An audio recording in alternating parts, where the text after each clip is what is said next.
everybody, it's Heather Palapple. So I decided to catch up on some housework and cook food for my family, but I did too much. Having fibrous dysplasia, I'm really not supposed to do anything. So when I have a day like yesterday, when I did too much, I have consequences. Last night, after finishing making pork chops for the family for dinner, I decided to go out in the garden and pick some mint to make mint tea to go with it. The back of my right hip had been aching all day, but I was ignoring it because, according to the doctors, my fibrous dysplasia is not in my hips yet. Everything colored black in my recent nuclear bone scan is fibrous dysplasia, and I think I see it in my hips. When I reached out to a plant to pull a mint leaf off, I heard a pop in the back of my right hip, which was followed by searing pain in my lower back shooting down my right leg. I had only picked 2 mint leaves at that point, and I was determined to make mint tea for my family, so I decided to brave the pain and continue picking mint leaves. Every step sent shooting pains down my leg, and every time I reached for a mint leaf to pull it off, it also resulted in severe pain in my lower back.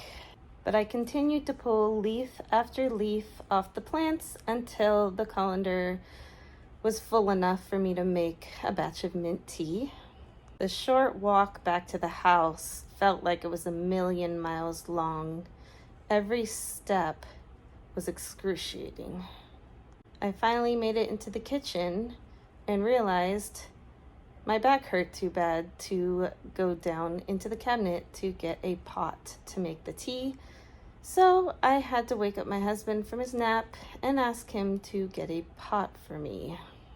He was worried about me and told me to lay down, but I put in so much effort at this point to get the mint leaves that I decided I wasn't going to lay down until I made the mint tea that I planned to make for my family. I know it's silly, but it's the principle. After I finished making the tea, I gathered everything I knew I was going to need upstairs because my goal was to get in bed and just rest for the rest of the night. I couldn't have made it up the stairs without my husband's help. It was an ordeal in and of itself. But eventually, I got up into the bed, and it was painful, but I was able to lay down, and basically, I was stuck there for the rest of the evening. Here, I should say.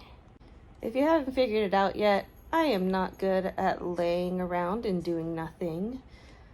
I need to always be doing something. So I got the iPad out and I tried working on a tattoo design, but I didn't get very far because the pain was overpowering my brain. I snapped this picture at that point because pain sucks. In my frustration and agony, I decided to switch gears and do a painting or drawing, whatever you want to call it, through Procreate of pain. I figured might as well use this energy for something. I started by just attacking the black canvas with red brushes. Then I saw something and I decided to go with it. It became this toothy, diabolical monster thing.